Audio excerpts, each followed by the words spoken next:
Sledi drugi del prvega dela. Kolegica in kolegi, ki smo jih povabili za uvodne razpravljavce, so bili aktivno vpeti v delo pri vodenju fakultete in snovanju naših programov ter odzivov na predloge komisije za akreditacijo. K besedi najprej vabim kolegico, profesorico doktorico Hajdejo Ilič, ki je ne v preteklem študijskem letu ogromno energije prispevala v postavitvi vsebinskih rešitev razvoja fakultete, ko je vodila delovno skupino za strateška in vsebinska vprašanja komisije za akreditacijo. Prosim. Lepo pozdravljeni in hvala za vabilo, za priložnost, da predstavim delovno skupino za razvoj in strateška vprašanja. Delovna skupina, ki je delovala znotraj komisije za reakreditacijo, je pripravila v lanskem letu 2 dokumenta. Najprej strokovne podlage za prenovo študijskih programov in nato še izhodišča za prenovo. Na podlagi teh izhodišč ste katedre v času od junija do septembra letos izdelali prve simulacije prenovenih programov in simpozij poteka prav v trenutku, ko so osnovni obrisi teh prenovenih programov že znani, s tem pa so seveda znane tudi njihove prednosti in slabosti v primerjavi s sedanjimi programi. Današnje srečanje je zato priložnost, da se osredotočimo na tiste vprašanja, ki so doslej v upravljenem delu ostala še nedorečena. Okoliščine, v katerih danes izvajamo programe, so bistveno drugačne od tistih pred 10 leti. In prenova tudi prvič poteka v pogojih krčenja namesto rasti. Vse to zahteva veliko mero odgovornosti kateder, ki skrbijo za razvoj programov, vendar pa bi želela na tem mestu poudariti, da ta odgovornost ne sme biti takšna, da bi nas paralizirala in zadušila ustvarjalni navoj. Če resnično prevzemamo odgovornost za razvoj znanstvenih disciplin, potem moramo v študijske programe vgraditi tudi nove vsebine, ne bo dovolj, da samo premešamo kadre. Delovna skupina je bila od vsega začetka odprta za vse vrste sprememb, od tako imenovanega minimalnega scenarija, torej scenarija manjših sprememb, ki bi prinesle zgolj nižanje finančnih stroškov povezanih s sedanjimi programi in sicer bodisi na način zmanjševanja števila predmetov na letnik ali pa kontaktnih ur. Do tudi večjih sprememb, na katere vsekakor sodijo prehod iz modela 4+1 na 3+2 ter povezovanje in novo ukvirjanje študijskih programov. V nadaljevanju mi dovolite, da naštejem nekatere ključne dileme in vprašanja, ki so vodila naše delo.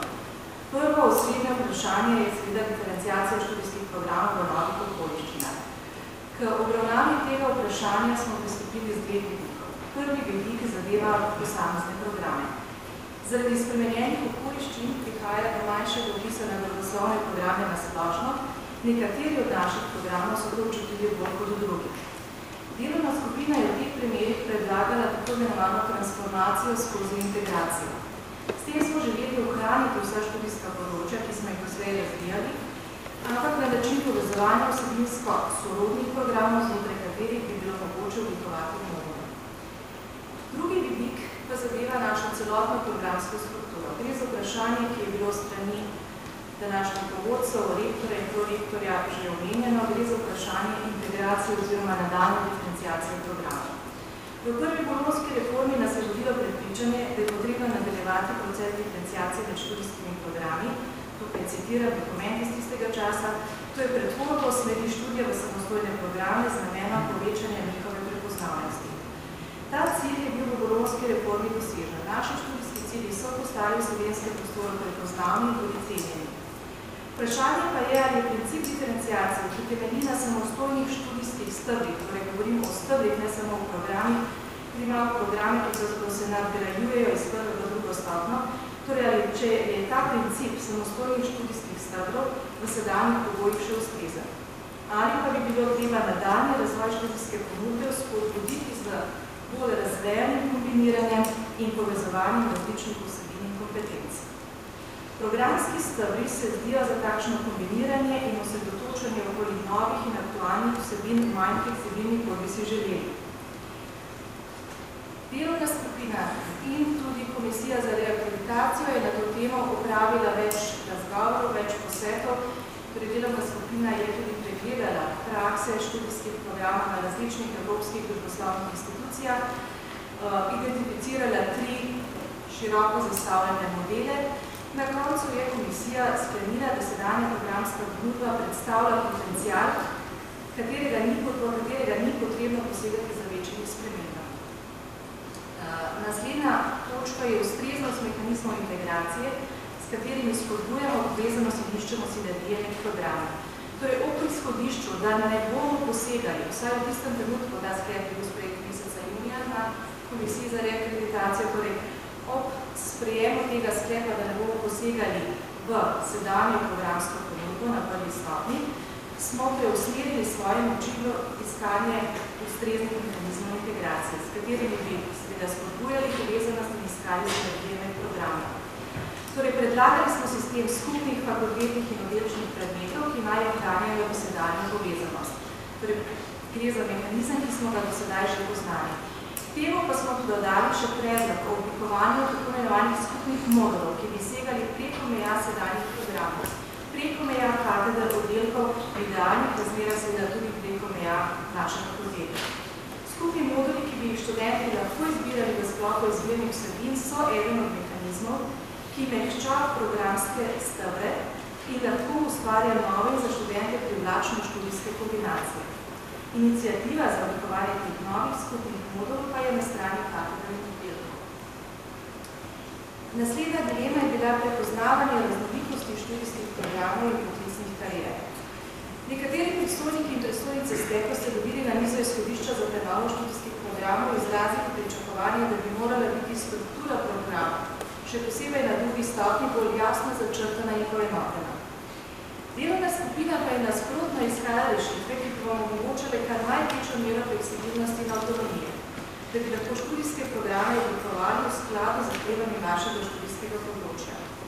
Nekateri naši programi so namreč bolj, drugi manj strokovno profilirani po prvi stopnji. Od nekaterih se pričakuje, da se bo večina diplomantov zaposlila že po prvi stopnji.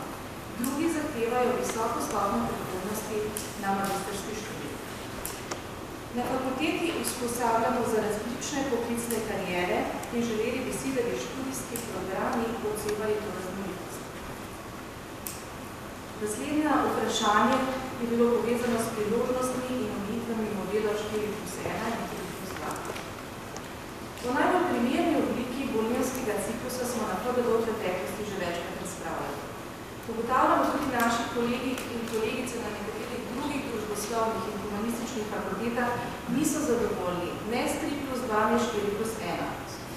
V prvem primeru prihaja do tega, da je treba vsebine 4-letnih programov skrčiti v krajše bolonjske programe, kar povzroča težave pri doseganju učnih ciljev, ali pa se zaradi krajšega časa izobraževanja dodiplomski programi postali preveč specializirani. V drugem primeru, torej v primeru modela 4.1, ki ga poznamo tudi na naši fakulteti, pa ugotavljamo, da je eno leto preprosto prekratek čas za izvedbo konkurentnega študijskega programa, še posebej, če se študenti vpisujejo na magistrski študij iz drugih študijskih področij.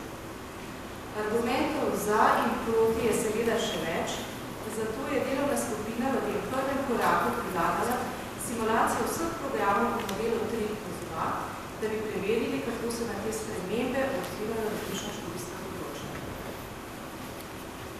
Naslednje področje je bilo kakovost študijskih programov. Tukaj naštevam le nekaj tem, ki smo jih v tem sklopu obravnavali, torej izbirnost, prehodnost, praktično usposabljanje, kreditno vrednotenje študij na daljavo. Ko gre za vrednotenje študijskih obveznosti, je delovna skupina predlagala opustitev načela, da vsak predmet zagotavlja enako število kreditnih točk, razen tam, kjer gre za skupne predmete. Pa tudi pri skupnih predmetih lahko predavatelji študijske obveznosti prilagodijo študentom njihovega in drugih programov, čemu sledijo tudi kreditne točke. Katedre smo tudi pozvali, da kljub krčenju programov ohranijo več kot zgolj minimalno stopnjo izbirnosti, torej nekje med 15 in 20%, pri čemer lahko za svoje študente oblikujejo košarice izbirnih predmetov, ter na tak način dodatno strukturirajo izbirnost, kadar se jih bo zdi potrebno. Izbirni predmeti na prvi stopnji naj bodo namenjeni interdisciplinarnosti in nedisciplinarni specializaciji, kot smo jih poznali v svetu. Menimo tudi, da je treba v predmetih nameniti več prostora študijski praksi in različnim oblikam praktikumu, ter kolikor je mogoče odpreti prehodnost med programi prve in druge stopnje za študente različnih študijskih področij. Na zadnje vprašanje internacionalizacije. Delovna skupina je navedla več predlogov za nadaljno internacionalizacijo, med drugim je bil med njimi tudi predlog za samostojni dodiplomski program v tujem jeziku. Pri tem pa se ponovno srečujemo z dilemo, ali naj v tujem jeziku ponudimo katerega od programov, ki jih sicer že izvajamo v slovenščini, ali pa ponudbo integriramo in oblikujemo skupni program na ravni PVV ali vsaj na ravni delitev. To bi bila glavna področja dela, s katerim se ukvarjala naša delovna skupina. Če bi povzela večjo nit našega delovanja, pravzaprav je bila vprašanje integracije tako naših prvostopenjskih programov slovenščine kot tujih programov v čas v uspegu našega dela. Hvala lepa.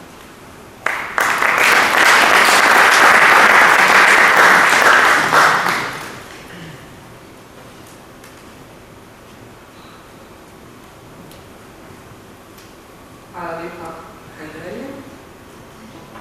Naslednji govorec je kot dekan vodil Fakulteto za družbene vede v letih, ko smo opravljali že prve popravke programov, vzpostavljali podiplomski in doktorski študij, profesor dr. Anton Vizar.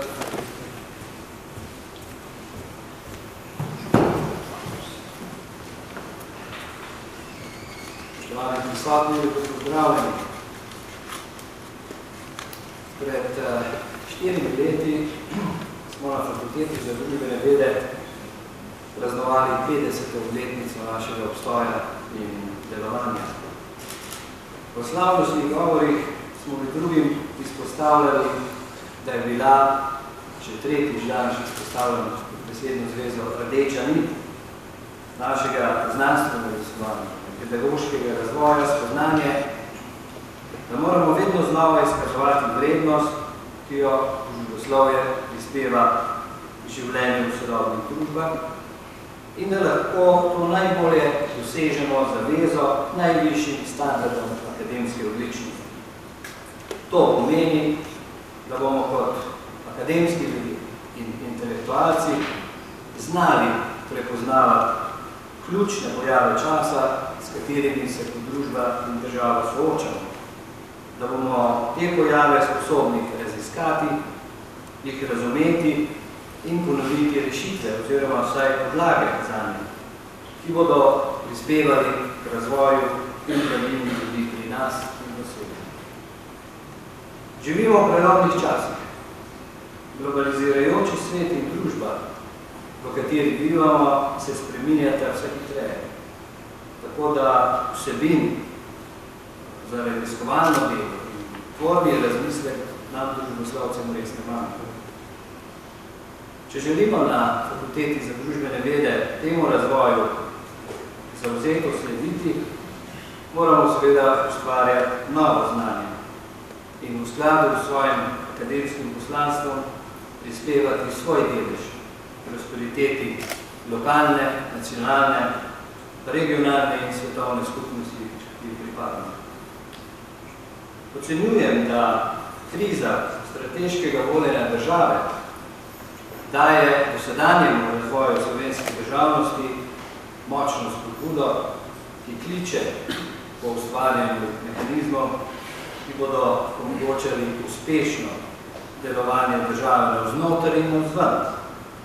To je ustvarjanje tistih institucionalnih okvirov za usklajevanje med temeljnimi stebri države, med ministrstvi, vlado in državnim zborom, ne nazadnje med vlado in občansko družbo, da bomo usposobljeni za sprejemanje racionalnih in humanih rešitev glede našega nadaljnjega razvoja.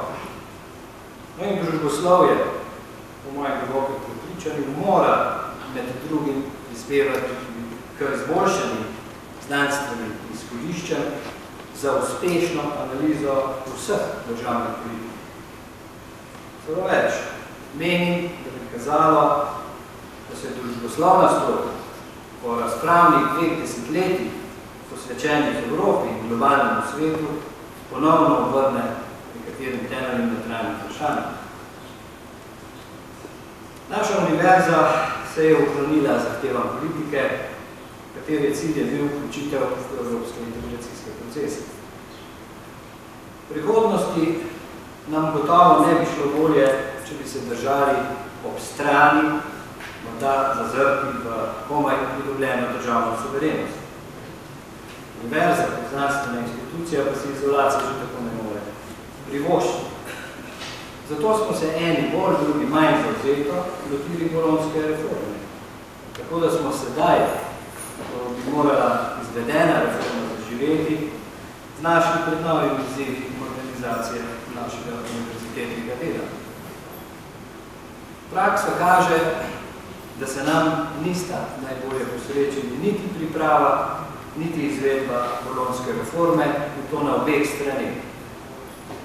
Na strani države oziroma vlade in resornega ministrstva za visoko šolstvo, ki je bolonjsko reformo kot projekt Evropske unije sprejela za svojega in je zavezala Univerzo v Ljubljani, da ga izpelje.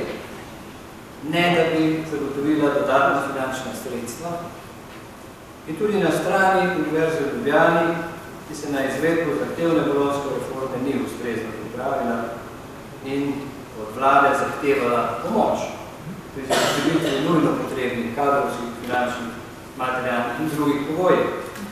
Od svojih članic pa je zahtevala, da reformo izpelje.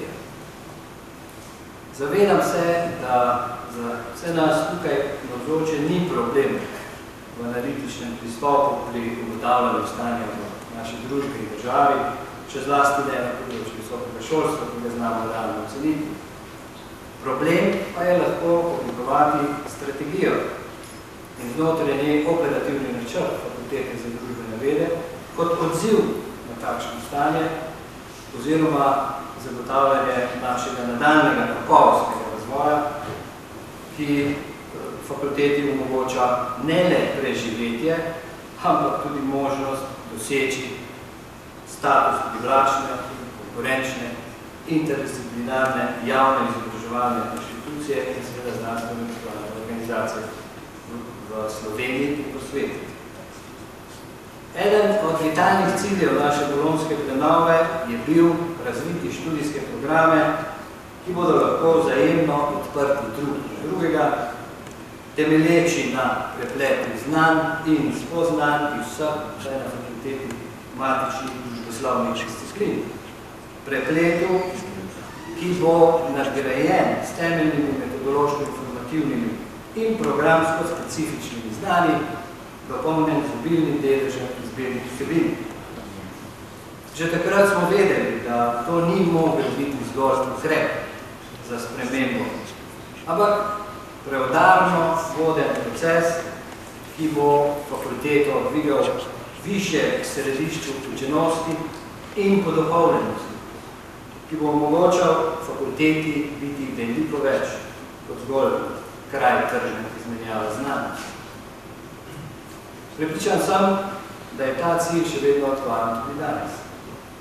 Dejstvo je, da deluje Fakulteta za družbene vede v zadnjem desetletju v vse bolj zaostrenih okoliščinah. Kot sem omenil, smo zasnovali in izvedli bolonjsko reformo brez potrebne pomoči države. Imamo neustrezno, pomanjkljivo in zastarelo zakonodajo, zakonsko ureditev področja visokega šolstva. Torej, nahajamo se v okviru finančnih omejitev pri zaposlovanju, kadrov in še tako našteti. Kljub tovrstnim oviram zunanjega okolja pa se življenje na fakulteti ni zaustavilo.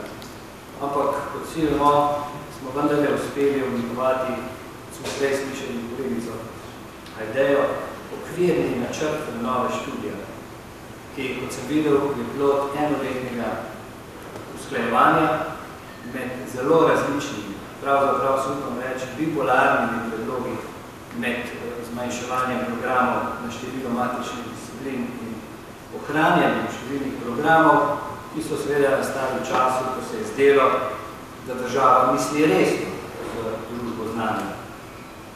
Nastalo gradivo, po mojem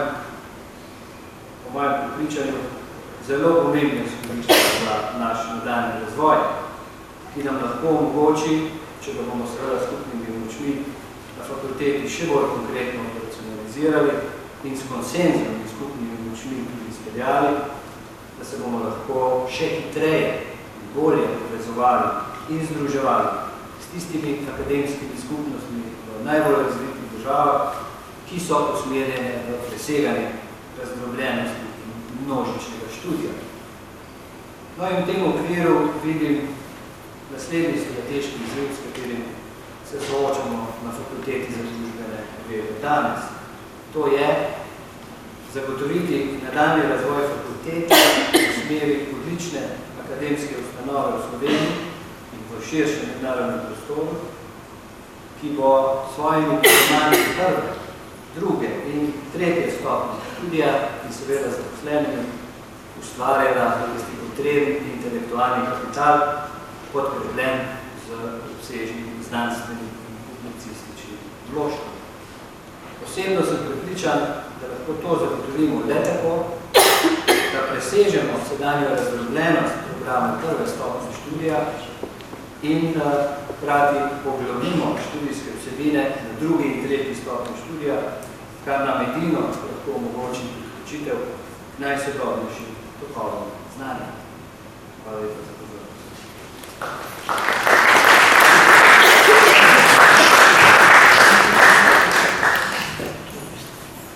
Hvala lepa profesorju Grizoldu, kolega profesor dr. Dejan Verčič pa nekako predstavlja discipline, ki so se uspešno in z velikim zanimanjem študentov in študentk uveljavile predvsem po prehodu z PSP na FDV v 90-ih letih.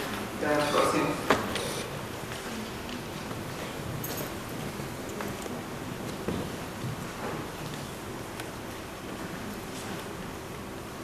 Spoštovani kolegice in kolegi, zahvaljujem se vodstvu za povabilo razpravi v tem uvodnem delu in začel bi s tem, da pač živimo v zmedenih časih, v katerih ni težko pozabiti, kdo ali zakaj smo in kakšen je pravzaprav smisel našega obstoja.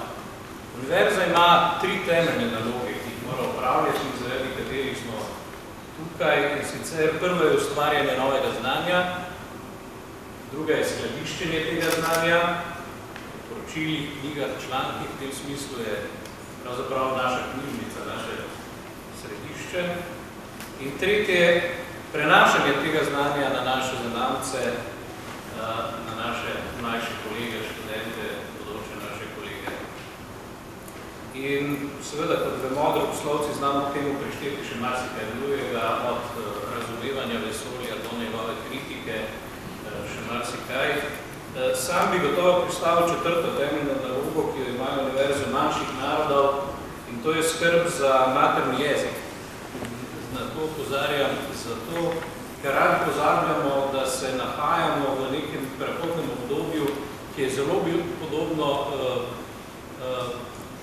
času knjiženja jezikov. Tako kot je v času knjiženja jezikov pravzaprav večina jezikov izginila, zato ker se niso uspeli knjižiti, tako bo v tem prehodnem obdobju, v katerem živimo, večina jezikov, ki se ne bodo uspešno digitalizirali, pravzaprav izginila. V tem smislu je tudi naša skrb zato, da poskrbimo, da razvijamo terminologijo na svojih področjih in da držimo slovenski jezik na tej ravni vsaj živih jezikov, če že med varnimi ne bomo nikoli. Prav tako kot drugoslovci se ne moremo odreči poseganja v družbeno oziroma državno telo, nič manj, kot se naši kolegi na medicini lahko odrečejo poseganja v naša fizična in naše telesno in družbeno zdravje. In to poseganje ni samo intelektualno, da z delom v študijskem kabinetu, ampak enostavno tudi v delu za študenti, pa tudi z osebno službo. Tukaj bi rad opozoril na to, da FDV je znan po tem, da pravzaprav je vedno aktivno posegal v družbeno in državno življenje, smo pa izrazito šibki pri dajanju podpore svojim kolegom, ki to počno. In pri tem mislim tako na civilno družbeno angažiranje, kot na tiste, ki so se angažirali v vladi in v drugih državnih organih. V tem smislu na nek način nosimo za seboj krivdo svoje ustanovitve, da temu tako rečem. Enostavno nas je sram, da smo nastali politična šola in zato gledamo vedno v tla, ko naši kolegi se javno angažirajo na državnih pozicijah. Rad bi upozoril na to, da doktoriral sem na London School of Economics and Political Science, ki je najbolj ponosna na to, kolikšen je njen vpliv na britansko družbeno in politično življenje. V pismih, ki jih dobivam, je enaka moč posvečena temu, kaj moji bivši profesori tam raziskujejo, po to, kje služijo, kaj počnejo in kako močna je pravzaprav ta šola zaradi tega, ker posega v družbeno življenje. V tem smislu bomo nekega dne morali tudi mi odrasti in se sramovati te svoje moči.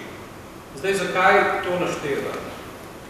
Zato, ker imamo torej vsaj 5 temeljev, na katerih stojimo in če jih bomo zanemarjali, se bomo enostavno zamajali in nekega dne mogoče tudi podrli.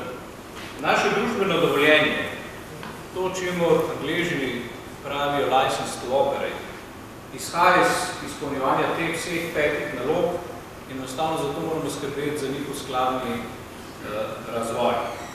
Kaj to praktično pomeni? Prvič, enostavno je mogoče določiti neke uravnotežene kazalnike naše kakovosti na različnih področjih, za katera smo odgovorni. In to je konec koncev mogoče narediti za vsakega od nas, za vsako katedro, za vsak oddelek, za vsak center in tudi za fakulteto kot celotno. Na nek način ustvarjati dovoljščino stopnjo preglednosti na različnih ravneh je nekaj, čemer bi se morali prizadevati. Druga stvar je, kot sem omenil, zaradi naše predzgodovine je čutiti neko zadrego in celo sram, ko je govor o praktičnosti našega dela in pa tudi zaposljivosti naših študentov. Na nek način se bomo morali tukaj odčarati in si priznati, da naša vrednost je tudi v tem, koliko smo sposobni posegati v družbeno državno življenje in tudi koliko so naši študenti neposredno zaposljivi takoj. Moram reči, da to akademsko leto predavam na 3 različnih fakultetah, katerih sta 2 naravoslovni in tam jim na kraj pameti ne pade, da bi se tako sramovali pogovora o zaposljivosti svojih študentov, kot to počnemo mi. Enako, namesto sramu in obrekovanja kolegic in kolegov, govorimo o obrekovanju tistih, ki ste z mano na mailing listah internih te fakultete, veste, o čem govorim, ki se žrtvujejo za javno službo, bi jim enostavno morali pomagati in jim zagotoviti zavetje, ne glede na to, koliko se politično z njimi strinjamo ali ne. Imamo jih na levi, na desni, zgoraj, spodaj, z vsemi se sigurno nihče ne strinja, jaz se za glavo držim glede marsičesa, ampak konec koncev šli so iz te luke in to luko se bodo predvidno vrnili in vsaj kolegijalnost bi si zaslužili še, če ne še kaj več. Naprej sodim, da potrebujemo vsaj svetovalno sodelovanje z delodajalci in bi v tem smislu morali razmišljati o različnih posvetovalnih programih na vseh ravneh fakultete, ki bi zagotovili boljše sodelovanje kot temu v svoji reviji pravimo teorije in prakse. In pa pri tem moramo paziti, da se v tem procesu ne oddiscipliniramo. Skratka, vztrajati moramo na znanstvenih referencah nosilcev in izvajalcev vseh naših predmetov in ne pristati na to, da lahko kdorkoli samo zato, ker ima nek naziv predava karkoli. To je velika nevarnost, še posebej zdaj, ko se pogovarjamo o internacionalizaciji. Namreč internacionalizacija ima nekaj zelo različnih plati. Ena plat internacionalizacije je, da se mi internacionaliziramo zato, da bodo naši diplomanti zaposljivi tudi v širšem prostoru. Drugo vprašanje pa je, kaj je internacionalizacija na strani prihajanja tujih študentov.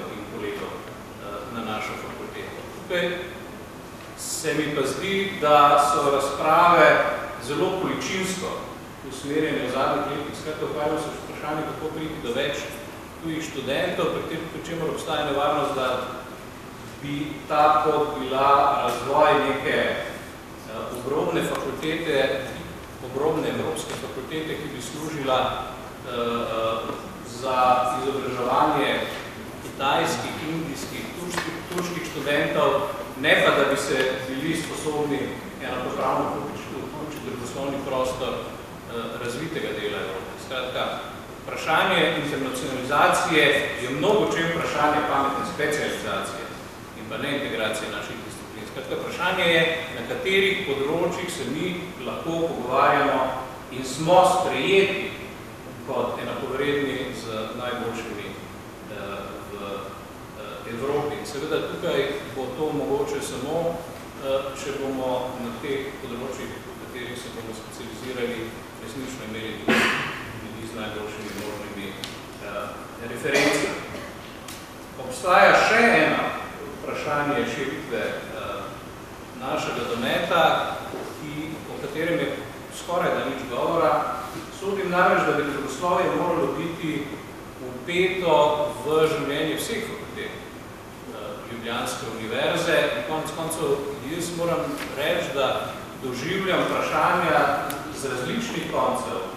Ves čas, kratka, obstaja interes na nedružboslovnih fakultetah za družboslovne vsebine, pri čemer moram reči, da ne vidim dobene jasne strategije, kako to razvijati ne na teh osebnih ravneh, kjer se nekdo dogovori za nek predmet ali pa je pripravljen prevzeti nek predmet nekje, ampak enostavno, kako za interdisciplinarnost na sistemski ravni skrbim, pri čemer bi verjetno pa mi morali malo več razmišljati o tem, kako informacijsko-komunikacijske tehnologije predvsem živijo na naši fakulteti in koliko smo mi tudi nedružboslovno pismo. Skratka, moje mnenje je, da imamo v rokah elitno institucijo in naša dolžnost je, da se nekamo že ukvarjati s vprašanjem, kako bomo preživeli, ampak enostavno, kako bomo najbolj uspešni, najbolje mogoče uspešni v tem, kar je smisel našega obstoja. Skratka, samo, če smo pripravljeni se boriti za lastno odličnost, bomo lahko zares dobri, sicer pa bomo zadovoljni s tem, kar nam bodo kar drugi.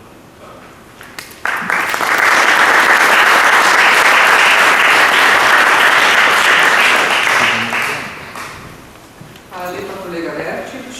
Kolega docent dr. Gert Komelj je aktiven predstavnik iz mlajše generacije, ki bo danes opozoril na vedno bolj nezavidljiv položaj zaposlenih na univerzi. Prosim.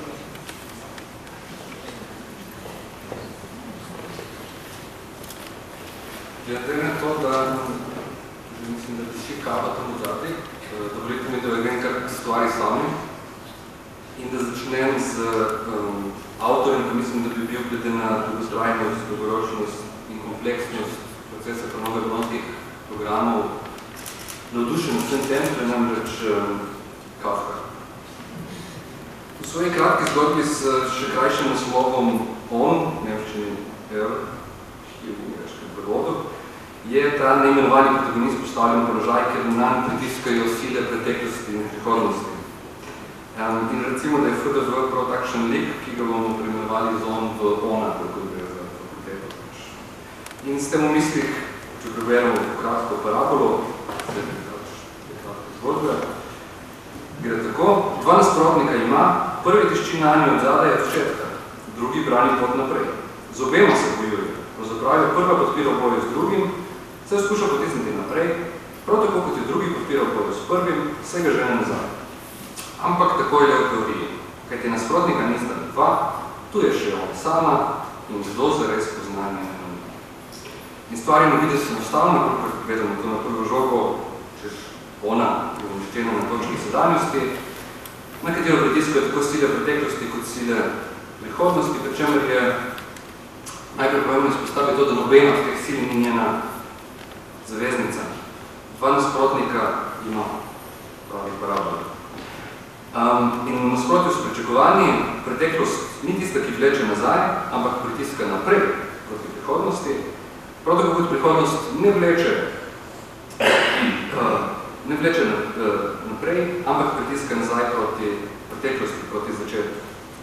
In ta ona ujeta v tej časovni zevi sedanjosti, bojujoča se z obema nasprotnikoma, se poskuša, Kafkovi pravili, poskuša se izuzeti iz tega zgodovinskega toka, teh dveh silnic in postaviti na neko mesto, tako da bi lahko presojala celotno dogajanje. To je pozicijo, kjer bi rad umestil, ne to, da je naslov tega FDV na razpotju, to je razpotje, na kjeremu se nahaja. In zdaj, če gremo bolj v detajle, pač na prvi pogled bi se zdel, da je akademska tradicija tista, ki vleče univerzo nazaj v preteklost, medtem ko jo neoliberalna bolonska reforma sili v prihodnost, ampak ravno s pomočjo te Kafkove uporabe lahko perspektivo zobrnemo. Akademska tradicija tista, ki po eni strani diktira napredek v skladu s svojim ostalim osvetljenskim idealom ideje napredka, z druge strani pa je ravno obratno bolonsko reforma tista, ki vleče stvar nazaj, postavlja nazaj na neko določeno zgodovinsko izhodišče, na kjer sem zdaj osredotočil. In v tem oziru, če si stvari ilustriramo, kar se da nazorno in da uporabimo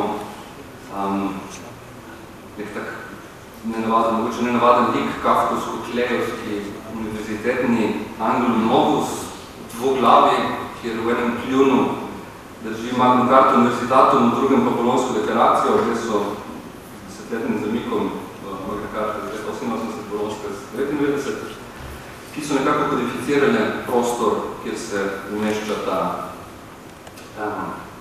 situacija, kjer se nahaja. Ne vidimo, da, če se pač pustimo pri kraju eno, se točimo samo na drugemu, da v Bolonske deklaracije dobimo neko tako dikcijo, kot je avtonomno služeni družbi, ki je zgodovinska noviteta te deklaracije, ki je nekako paradoksalnega značaja, v smislu, kaj je to avtonomno služeni, tako da bi rekel želes ali pa kozorogliček, da ne obstaja nekaj takega. Tisto, kar je bistvo, je to, da se zgubi primarni smotr, oziroma zgubi preusmeri v nekaj drugega, zdaj ni več pomika izobraževanja, ampak pot v družbo znanja in tisto, za kar dejansko gre v tem procesu, ni proizvajanje nekaj družbe znanja, prispevanje družbe znanja, ampak ravno obratno podružavljanje znanja.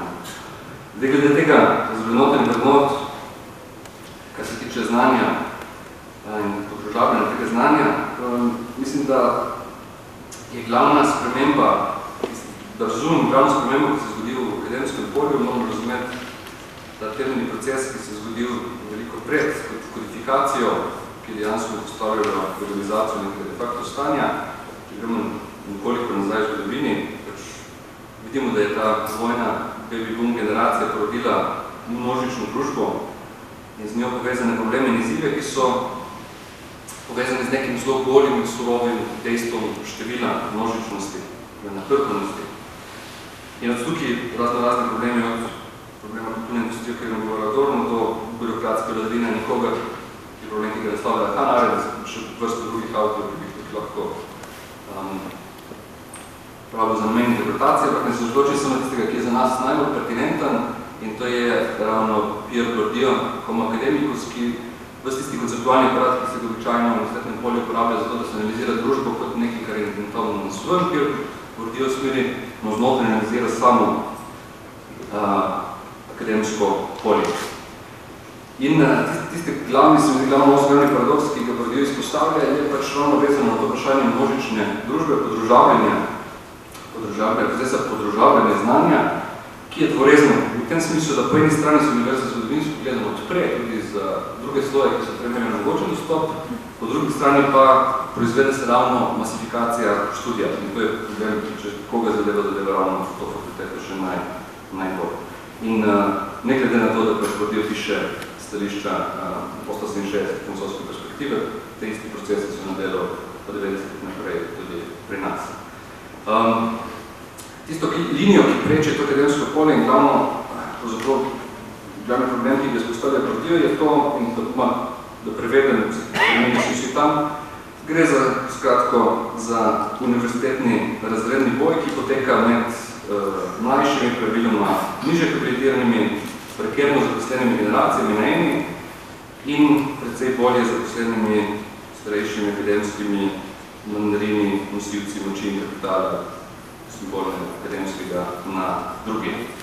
Vse te titularne razlike v nazivih, ki ne bi izhajale iz enega samega kriterija, ki je ne bi bil pač kriterij vednosti, se izkaže z rezultat nekega drugega procesa, procesa tega historičnega razhodnega boja na univerzi. In na tak potem oziru, recimo tudi drugi avtori, drugi predhodniki, recimo Lacan pa Foucault, sta pozarjali na to isto vez. Foucault, ta tiha skrita povezava med oblastjo in vednostjo na eni strani, na drugi strani Lacan je lepo pokazal, kako je krtna plata univerzitetnega diskurza v resnici diskurs gospodarja.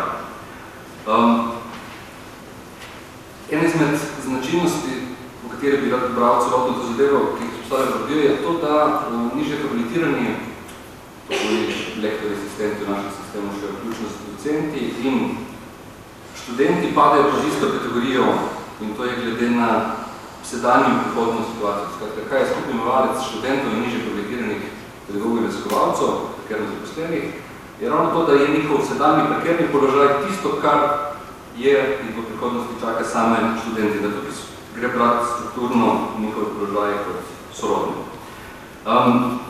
V našem univerzitetnem prostoru in FDV tiče še posebej, najbolj očitno pač to univerzitetno razredno razliko se izkaže razlikovanje med pedagogi in raziskovalci, znotraj bojih pa dalje razlikovanje glede na habilitacijo, pač po učenih hierarhijo, kateri vsi vemo veliko. Predvsem pa glede na tip zaposlitve, avtorske pogodbe, pogodbe za določen čas in pogodbe za nedoločen čas, podvzemno na celo vrsto drugačnih in hierarhično uspojenih pravic in možnosti. Pri čemer lahko še dodamo, da so raziskovalci seveda bistveno bolj prekernem položaju kot pedagogi, oziroma jih s tistim prekerno zaposlenim delom pedagoškega kadra strukturno druži isti problem negotovosti, podplašenosti, preobremenjenosti, etc., kot oboje omenjenih skupin druži tudi z strokovnimi zgodbami, o katerem še malo več nadaljevanju pri sklepih. In na tej podlagi prekernosti kot nekega minimalnega skupnega imenovalca, že to dodam, sem ustanovil Visokošolski sindikat Slovenije, FDV, vse ta tukaj. Ta razredna linija, ki jo lahko razberemo na več mestih, recimo že samega statuta univerze in posledično pravilnika, fakultete, ki določajo, recimo, da so predstojniki in senatorji lahko samo polno 100% zaposleni pedagogi, dočim, recimo, na drugi strani dekani in rektorji so lahko samo redni profesori. In tukaj se pokaže, recimo, to, kako se deli to vprašanje moči in vednosti, da ko gre za zasedbo omenjenih politično-menedžerskih položajev, kako so menjene funkcije pravilno voljene, hkrati pa podozemljene vrsto dejavnosti, ki ne spadajo pod strikto sensu znanstveno dejavnost, da tukaj pač gre za nekaj skorak med močjo in vednostjo. In tukaj citiram rektorja iz okrogle mize Svobodne univerze, ki so jo imel priložnost moderirati, ki je zelo pač pošteno dejal in ne brez samo ironije, kaj mislite, da sem bil izvoljen na podlagi svojih znanstvenih referenc. S čimer je cilj natanko na to, da ta položaj je nekaj drugega kot znanstveni položaj. Ja, pa na drugi strani, da razberemo samo vez, nekaj je to, kako en mlado prekarno zaposlen delavec prebere lahko tudi po 20-30 knjig na leto in producirane vrlo članke, kako je bil projekt, to ni nobene garancije, da bo zasedel kakšenkoli vodstveni položaj. Skratka, upozarjam samo na diskrepanco med enim in drugim. In še eno divizijsko linijo, ki sem premenil rad naslovil, in to je razmetveno linijo, ki teče med akademskim kadrom, pedagogi raziskovalci na eni strani in strokovnimi službami na drugi, kjer je podlaga za samo raziskovanje v veliki večini primerov samo označevalec akademskosti, ki ni nekjer niti kvalificiran, niti določen in služi samo kot neka razlika. In vsekakor strokovne službe ne upravljajo ne pedagoškega, ne raziskovanega, ampak kolikor ostaje dejstvo, da eno na drugo ne bi moglo potekati brez strokovnih služb, potem moramo če drugega ne omogočiti to, kar je procesno delo že za 2-3 leta in to je postane polnopravni člani akademske skupnosti, saj skozi članstvo v akademskem zboru. In tudi vse ostale probleme, ki sem jih naslovil, Mislim, da se jih danes sloviti na tej pravno-politični ravni, kot jih inkorporiramo v pravilnik fakultete, oziroma statut univerze, oziroma še dve zakon o visokem šolstvu. In v tem smislu, proti zaključku, mislim, da je tle Hegelovska poanta na mestu, ideja prava ni neka normativna ideja, proti kateri ne bi stremeli in bi dejansko obstajala v smislu tako v teoriji, v praksi, pa vse drugače. Po Hegelu je pač ideja prava lahko prava ideja samo, kolikor združuje oboje, tako pojem pravice kot njegovo dejansko udejanje. Drugače ideja ni na nivoju ideje. In če sem začel s Kafko, ne z njim tudi zaključil, v svojih zapiskih neobjavljenih dnevniških ima zelo lep citat, ki pravi: drugi kažejo na sonce in s tem zanikajo up, jaz pa zanikam sonce in kažem na up. Hvala lepa.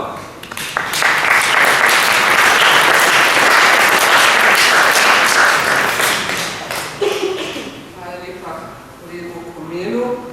Kaj je kafkovska metafora, s tem se gotovo vseh dotaknila. Za prvi del, za zaključek, prosim kolega Žana Vokana, ki bo v imenu študentov in študentskega kluba FDV, ki je tudi soorganizator današnjega srečanja, spregovoril o študentskih pogledih na reformo. Prosim.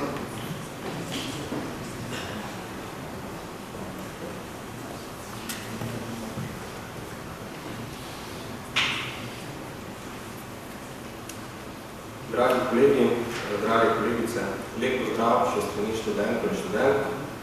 V študentskem svetu Fakultete za družbene vede smo aktivno sodelovali pri deležnem procesu reakreditacije že v preteklem študijskem letu. Zato smo se v duhu sodelovanja, enotnosti in pa preseganja dikotomij z veseljem odzvali vabilo novega vodstva v soorganizaciji današnjega simpozija. Danes bi se po svojem dolgu urad posvetil predvsem vprašanju kakovosti. Kakovosti kot temeljno vodilo v razmišljanju o razvoju družboslovja, kot temeljno vodilo v razvoju Fakultete za družbene vede in kot temeljno vodilo v razvoju univerze. V času proračunske krize in resnih ideoloških razlik glede tega, kaj bi univerza morala početi, je zelo težko ne razmišljati o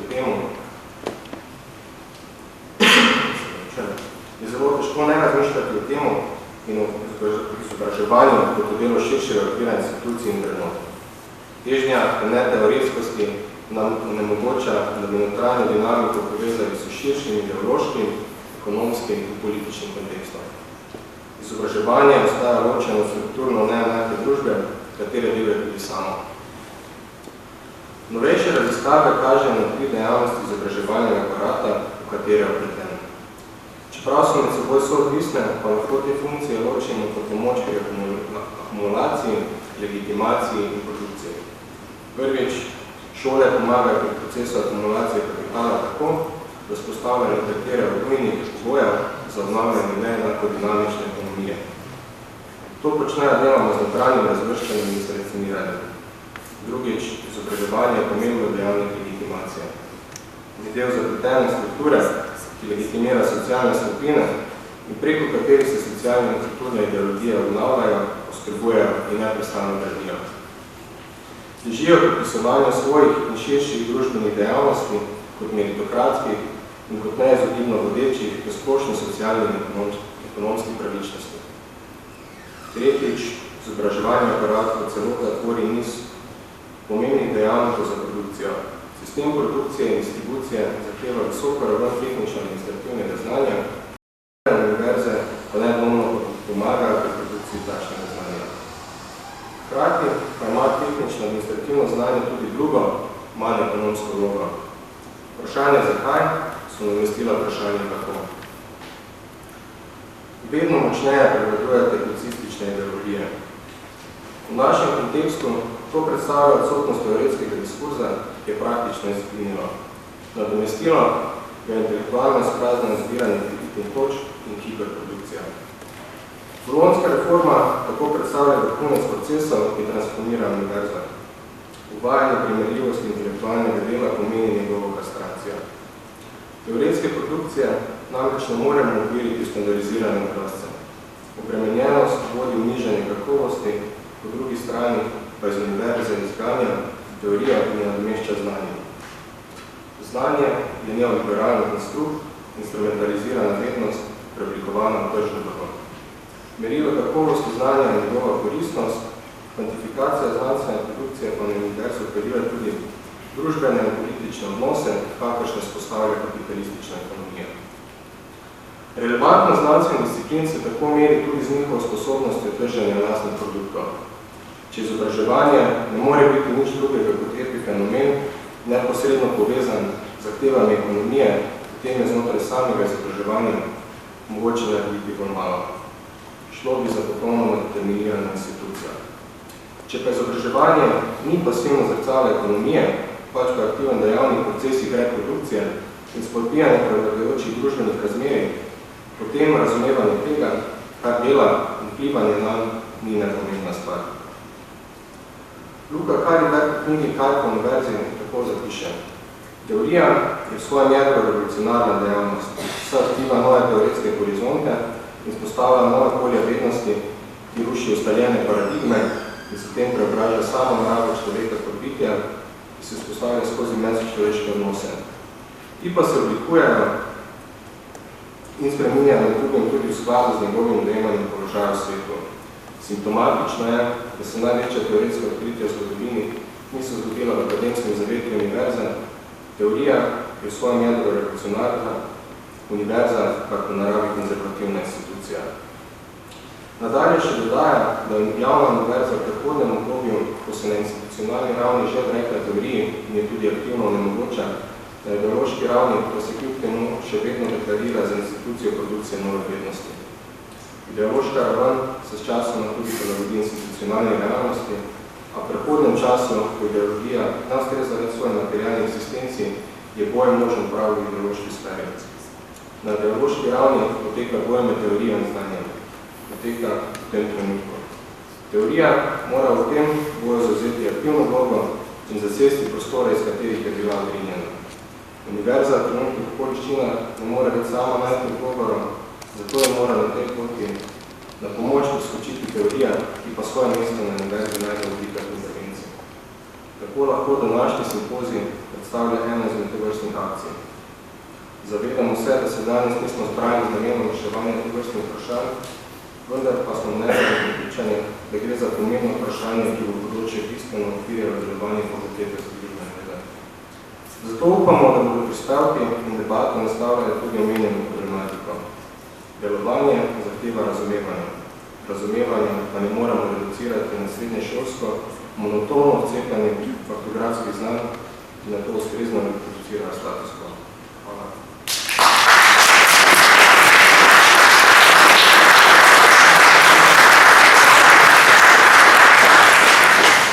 Hvala lepa vsem razpravljavcem v prvem delu in naši razpravljavki.